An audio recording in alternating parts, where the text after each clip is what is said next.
تاریخی ریاست نہیں ہے. یہ نئی ریاست وجود میں آئی اور اس کی اپنی پہچان کیونکہ نئی تھی, اور باوجود اس بات کے کہ ایک انسان کی کئی شناختیں ہوتی ہیں اور کچھ اس میں سے تاریخی ہوتی ہیں, مثال کے طور پہ نسل اور زبان, یہ اس کی تاریخی شناخت ہوتی ہے. کچھ تاریخی بھی لیکن فطری شناختیں ہوتی ہیں, مثال کے طور پہ رنگ, قدرتی طور پہ جو عطا ہو جاتی ہیں, صنف, اور پھر جنسی ملان بھی آج کل ڈسکشن میں ہے. یہ وہ شناختیں ہیں جو قدرتی طور پہ عطا ہوتی ہیں. اور تو کچھ اس کے اپوزٹ رضاکارانہ لی گئی شناختیں ہوتی ہیں. کسی حد تک تو یہ کہا جا سکتا ہے کہ وہ وراثتی شناختیں ہیں, کیونکہ مذہب عام طور پہ تبدیل نہیں کیے جاتے اور وہ نسل در نسل ایک ہی مذہب میں لوگ چلتے ہیں, لیکن اس کی نیچر جو ہے وہ رضاکارانہ ہے. پاکستان میں ہوا یہ کہ جب پاکستان کی شناخت کی تشکیل ہوئی تو اس کی ایک اکہری شناخت, یعنی اس کے مذہبی شناخت, اس پہ بہت زیادہ ایمفیسس آ گیا, اور اسی وجہ سے یہ ملک وجود میں آیا. اور پھر نیریٹو یہ بڑھتے بڑھتے, یعنی مسلمانوں کے حقوق سے لے کے اب یہ بات جو کہ تاریخی طور پر باوجود کہ غلط ہے, کہا یہ جاتا ہے کہ پاکستان کا حصول اسلام کے لیے کیا گیا. تو اس طرح سے ایک اکہری شناخت پہ زور آ گیا. اب شہری, کیونکہ شہری کی ضرورت تھی ریاست کو, اس نے بہت ذرائع استعمال کر کے, میڈیا, پروپیگنڈا, مطالعہ پاکستان, اس کو استعمال کر کے ایک شہری کی کنسٹرکشن کی, جس کی محتاج تھی ریاست, کہ شہری بھی وہ شناخت اپنائے جو اسے ریاست عطا کرنا چاہتی تھی.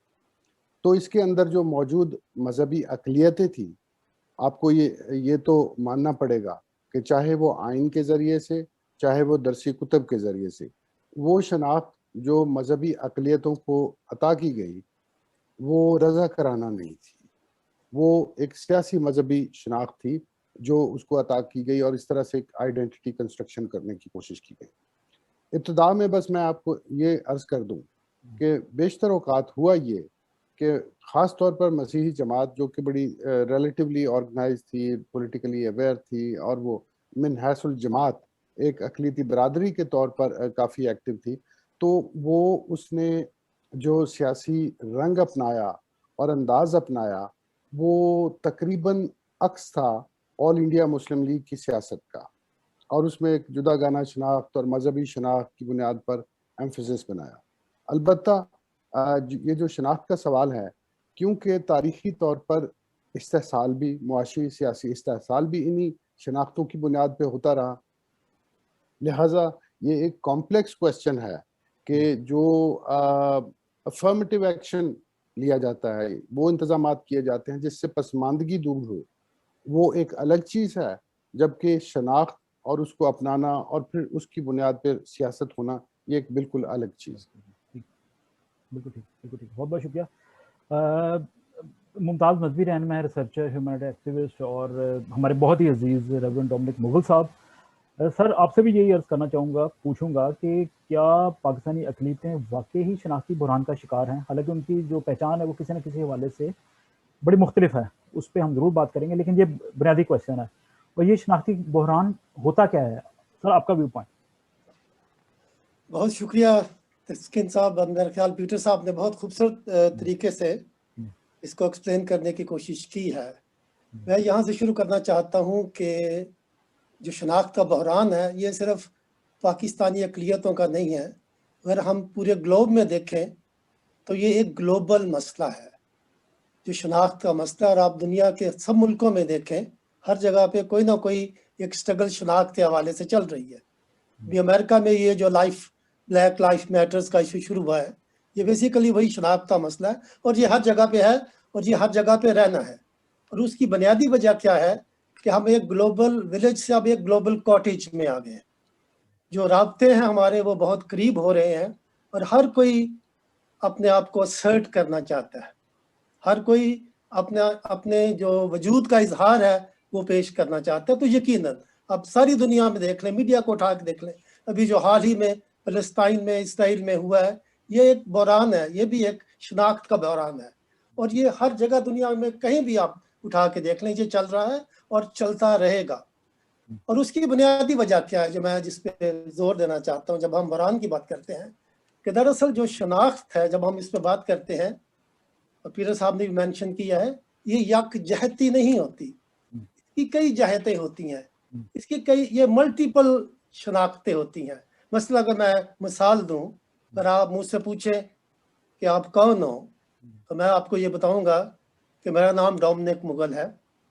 I am Christian by faith, Punjabi by ethnicity, British by choice and Pakistani by birth. لیکن یہ یہاں ختم نہیں ہوتی، یہ سے آگے بھی چلتی رہتی ہیں. تو جو شناختیں ہیں یہ ملٹیپل ہیں، اور اس میں سیکنڈ جو بات امپورٹنٹ اس میں ہائرارکی ہے. ہائرارکی اس طرح سے ہے کہ کبھی میری برٹش شناخت آگے آ جاتی ہے، اور میرے حوالے سے کیونکہ میں ایک مسیحی لیڈر بھی ہوں میری مذہبی شناخت زیادہ تر میرے آگے رہتی ہے، کیونکہ میں سمجھتا ہوں کہ میں جو ہوں مسیح خداوند کی وجہ سے ہوں. تو اور یہ میرا لیکن ہر ایک کی اپنی شناخت اس کا ایک مختلف سٹینڈ پوائنٹ ہے اور وہ چینج کرتی رہتی ہے. پاکستان اور انڈیا میں خاص طور پہ جو ہمارا جو بحران اگر ہم اس کو کہیں جو مسئلہ ہے کہ اس خطے میں جو شناخت رہی ہے وہ عموماً ذات پات کے حوالے سے رہی ہے، اور جو بحران ہمیں لگتا ہے وہ اسی ذات پات کی وجہ سے ہے کہ ہمارے ایریے میں اگر ہم دیکھیں پاکستان میں اس وقت جو لوگ ہیں جسے ہم 22 کروڑ یا جتنے بھی کہتے ہیں اس میں سے 85% لوگ وہ ہیں جن کی ایک ہی شناخت تھی، اور 85% لوگ ایکچولی ہندو لوور کاسٹ سسٹم کا حصہ تھے. لیکن along دا ٹائم اور میری کیلکولیشن کے مطابق تقریباً پچھلی 6 جنریشن سے یہ جو لوگ ہیں یہ مختلف شناختوں سے ہوتے ہوئے اب ایک اپنی شناخت قائم کر چکے، اور زیادہ تر لوگ مذہبی حوالے سے اپنی شناخت قائم کر چکے ہیں. لیکن اس میں بھی آگے کئی جہتیں ہیں. بے شک آپ کہتے ہیں کہ مسلمان ہیں، لیکن مسلمان میں بھی آگے کئی ہیں، بلکہ یہاں ایسے بھی لوگ ہیں جو بیچارے کہتے ہیں ہم مسلمان ہیں. اور یہ میرا تیسرا نقطہ ہے کہ شناخت یہ بھی ہوتی ہے، ایک وہ جو میں سمجھتا ہوں کہ میں کون ہوں، اور ایک دوسرا جو دوسرے مجھے کہتے ہیں کہ میں کون ہوں. اور یہ ایک بڑا اہم نقطہ ہے یہ شناخت بحران میں، کیونکہ جب میں کہتا ہوں کہ میں مسیحی ہوں اور میں پاکستانی ہوں تو یہاں پہ ایک بہت بڑا بحران اس حوالے سے آتا ہے کہ وہ کہتے ہیں یہ نہیں ہو سکتا، اگر آپ پاکستانی ہیں تو پھر آپ مسلمان ہیں. اور پھر جب میں کہتا ہوں چلو میں مسلمان ہو جاتا ہوں تو پھر میں کہتا ہوں کہ ہاں میں پاکستانی ہوں، میں مسلمان ہوں، لیکن میں احمدی ہوں. پھر وہ مجھے کہتے ہیں نہیں نہیں احمدی تو مسلمان ہی نہیں ہے. بحران در بحران یہ جو بحران ہے وہ مزید، لیکن الٹیمیٹلی جو اس کی بنیاد ہے جس سارے بحران کی وہ اکنامک انجسٹس. پیٹر جیکب صاحب بالکل یہ وہی بات آ گئی کہ بحران در بحران یا ایسے پتہ نہیں، یہ تو باقی شناخت کا بحران اور گہرا ہوتا چلا جائے گا. لیکن ہماری سے مطلب کہ جو پاکستانی مائنورٹیز ہیں ان کی اب نہ چاہتے ہوئے بھی ایک الگ سی پہچان بن گئی ہے. یعنی کہ کچھ پرسیکیوٹڈ سی لوگ ہوتے ہیں، یہ مظالم سہنے والے لوگ ہیں. اب پوری دنیا میں اب امریکہ چلے جائیں، وہاں کی کانگریس میں دیکھ لیں، کینیڈین گورنمنٹ میں جب شہباز بھٹی صاحب جاتے تھے، پھر برطانوی پارلیمنٹ کے اندر، پھر ابھی یورپین پارلیمنٹ کے اندر اتنی بڑے وہ فیصلے آئے، لفظ یوز کیا گیا پاکستانی مائنورٹیز. تو پاکستانی مائنورٹیز کی ایک عجیب سی پہچان بن گئی ہے. کیا یہ پہچان ہونی چاہیے تھی ہماری کہ یہ بڑی مار کھانے والی قوم ہے، مظالم سہنے والی قوم ہے، یا شاید یہی ہماری اس وقت تاحال یہی ہماری پہچان ہے، یہی ہماری شناخت ہے؟ بہت شکریہ ڈومنک صاحب نے بہت اچھے طریقے سے انپیک کر دیا ہے اس موضوع کو، اور آپ نے بھی بڑی ایک ضروری سمت کی طرف اشارہ کیا ہے کہ اس پہ بات کرنا ضروری ہے. ایک تو ہے لفظ مائنورٹی اور اس کا سٹیٹس ہونا. قانون کے اندر آپ کا ایک سٹیٹس ہے مائنورٹی کا اور میجورٹی کا، اور دوسرا ہے ایک ذہنی کیفیت جس کو آپ مائنورٹی نیس کہہ سکتے ہیں. اچھا، یہ مائنورٹی نیس جو ہے اس کے لیے مائنورٹی ہونا ضروری نہیں ہے. یہ کیفیت جو ہے ہر وہ شخص جو اپنے آپ کو اجنبی سمجھتا ہے، باہر پھینکا ہوا سمجھتا ہے، نکالا ہوا سمجھتا ہے. بلکہ اگر آپ اجازت دیں تو میں آپ کو ایک نظم سنا دوں. جی پلیز. نظم یہ ہے کہ بخت خان آنکھ اٹھاؤ کہ ہرا جنگل ہے، ہم نکالے ہوئے، پھینکے ہوئے، ٹھکرائے ہوئے، ہم جسے یاد کریں اس کی قضا آتی ہے، واہ، ہم جسے بہت اچھا، ہم جسے یاد کریں اس اس کی قضا قضا آتی ہے، ہم جسے یار کریں اس کی خبر کوئی نہیں۔ ایک اور شعر آپ کی خدمت میں پیش کرتا ہوں، یہ ہے نذیر قیصر صاحب کا۔ وہ کہتے ہیں کہ آسماں آسماں بھٹکتا ہوں، میں زمین کا سوتیلا بیٹا ہوں۔ دیتا ہوں، آسماں آسماں بھٹکتا ہوں، میں زمین کا سوتیلا بیٹا ہوں، بے ہنر بے صفات ہاتھوں سے شمع بو کر اندھیرے کاٹتا ہوں۔ واہ واہ واہ، ہر طرف دشمنوں کے لشکر ہیں، میں بہادر ہوں پر اکیلا ہوں۔ کیلا، اب یہ آپ نے جس کی طرف اشارہ کیا، جس بات کی طرف کہ ایک احساس ہوتا ہے جس کے اندر آپ سمجھتے ہیں کہ آپ یہاں پر اجنبی بنا دیے گئے ہیں یا آپ ایکسکلوڈ کر دیے گئے ہیں، تو آپ بہادر ہو کے بھی اکیلے محسوس کرتے ہیں۔ نذیر قیصر کی باقی شاعری جو ہے وہ تمام کی تمام بڑی پر امیدی کی شاعری ہے، بڑی جاندار شاعری ہے، آپٹمزم کی شاعری ہے، اور یہ بھی بڑی جاندار ہے، لیکن ایک حقیقت، ایک احساس اس کو عیاں کرتی ہے۔ تو یہ البتہ ایک مستقل احساس ہو جانا کسی شخص میں یا کسی جماعت میں کہ ہم تو کمزور، ہم تو صرف مظلوم، وہ پوری حقیقت نہیں ہے۔ یہ مائنورٹیز جو ہیں وہ جد و جہد کرنے والی ہیں، حقوق پہ لڑنے والی ہیں، کھڑے ہونے والی ہیں، اپنی آواز اٹھانے والی ہیں۔ اس وجہ سے یہ کسی احساس مظلومیت یا مستقل احساس محرومی میں زندہ رہنا یہ کوئی صحت مند بات نہیں ہو سکتی۔ تو میں یہ کہوں کہ جہاں تک تو نفسیات کی بات ہے، کیونکہ ہمیں کئی زاویوں سے اس سوال کو دیکھنا ہے، ہمیں عمرانیات کے حوالے سے، انتھروپولوجی کے حوالے سے دیکھنا ہے، ہمیں نفسیات، قانون اور دیگر حوالوں سے بھی دیکھنا ہے۔ اب جہاں تک قانونی حقوق اور اس کی جد و جہد کا سوال ہے اور اس کے لیے بہترین ٹرمینالوجی کے چناؤ کا سوال ہے، اس پہ بھی اور کئی باتیں ہو سکتی ہیں۔ اگر میں تھوڑا لمبا بول گیا ہوں تو مجھے تو گزارش یہ ہے کہ یہاں پر یہ جو آئیڈینٹی کی کنسٹرکشن ہے وہ آئین میں کچھ عجیب و غریب طریقے سے ہوئی۔ جب آرٹیکل 41(3) یہ بندش لگاتا ہے کہ کوئی مائنورٹی یا غیر مسلم وہ صدر نہیں بن سکتا، تو وہ ایک اس کے اوپر باقاعدہ لینگویج جو ہے وہ سیدھی سیدھی ہے کہ disqualified is not qualified if non Muslim. تو ایک یہ لائن ہوتی ہے۔ اب آپ 1973 کی جو اسمبلی تھی اس کی کمپوزیشن دیکھ لیے، یہ 71 کی جنگ ہارے تھے، تو اس وقت یہ ایک اس طرح کی پابندی لگانا وہ اس نے ضروری سمجھا تھا اسمبلی نے کہ یہ پابندی لگائی جائے، وہ جو ڈرافٹ ہے کہ ہاں کوئی نان مسلم۔ اور آپ کو پتہ ہے کہ احمدیوں کی بحث جو ہے نا وہ بھی چل رہی تھی، اور وہاں پر مذہبی جماعتیں وہ بڑے شد و مد کے ساتھ وہ اپنی مرضی سیٹ کر رہی تھی، مولانا مفتی محمود تھے اور بہت سے پروفیسر غفور وغیرہ لوگ، تو پابندی باقاعدہ لگائی گئی۔ لیکن یہی جب 18ویں ترمیم ہو رہی تھی، پابندی وہاں پہ بھی وزیر اعظم کے عہدے پہ لگی، لیکن اس کی لینگویج فرق ہے۔ اس میں یہ کہا گیا ہے کہ قومی اسمبلی کے ارکان اپنے مسلم ارکان میں سے کسی کا انتخاب کریں گے اور یہ کریں گے۔ یعنی تھوڑی سی ڈسکریمنیشن تو یہ بھی ہے، لیکن تھوڑی سی مہذب طریقے سے، تھوڑی سی مہذب طریقے سے یہ ڈسکریمنیشن کی گئی۔ اب آرٹیکل 260 جو ہے وہ ذرا وہ ڈیفائن کر دیتا ہے، وہ تو اور ہی ایک عجیب و غریب خرابی ہے۔ وہ ایسا کام جو قانون کے اختیار میں نہیں ہے، جو ریاست کے اختیار میں نہیں ہے، وہ کر دیتا ہے۔ وہ شہریوں کے مذہب کا تعین کر دیتا ہے۔ ایک مسلمان ہے اور پھر 8 قسموں کے لوگ ہیں، جو ہندو ہیں، جو سکھ ہیں، جو پارسی ہیں، مسیحی ہیں، وہ 8 قسم کے لوگ جو ہیں وہ نان مسلم، ان کو ڈیفائن کر دیتا ہے 260 3A اور B میں۔ یہ سلوک ہے اس کا۔ لیکن آرٹیکل 36 میں جب وہ ذکر کرتا ہے تو لفظ مائنورٹیز استعمال کرتا ہے، اور آرٹیکل 36 جو ہے وہ ہے جو ریاست کو راست اقدام کرنے چاہیے, افرمیٹیو ایکشن کرنے چاہیے, جو حقوق کی برابری لانے کے لیے کرنا چاہیے.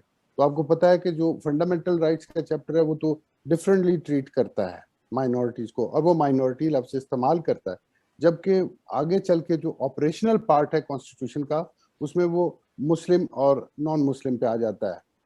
اور آپ یقیناً جانتے ہیں کہ گزشتہ دنوں یہاں قومی اسمبلی میں کے سورام کوہستانی صاحب نے, جو کہ MNA ہیں پاکستان مسلم لیگ نون کے, انہوں نے ایک قرارداد پیش کی ہے کہ آئین میں ٹرمینالوجی تبدیل کی جائے اور سب جگہ پہ نان ورڈ نکال دیں. بالکل اس پہ بات بالکل ٹھیک ہے. ریورنڈ مغل, اسی بات کو آگے بڑھاتے ہیں. یہ جو ہم نے آج کا ٹاپک ہی رکھا ہوا ہے, اس کی پہلی بات ضرورت ہی کیوں ہے؟ کیونکہ کیا ایسا نہیں ہو سکتا کہ بھارت کی مثال لے لیں, وہاں پہ اس طرح کے لوگ باتیں کبھی آپ کو قطعی نہیں نظر آئیں گے کہ جی ہم مائنورٹی ہیں, ہمارا یہ بران ہے, کسی طرح پہچان بنا لے. آپ سکھوں کو دیکھ لیں, وہاں پہ ایون مسلمانوں کو بھی دیکھ لیں, وہ کوئی ایسا کوئی پرابلم نہیں ہے.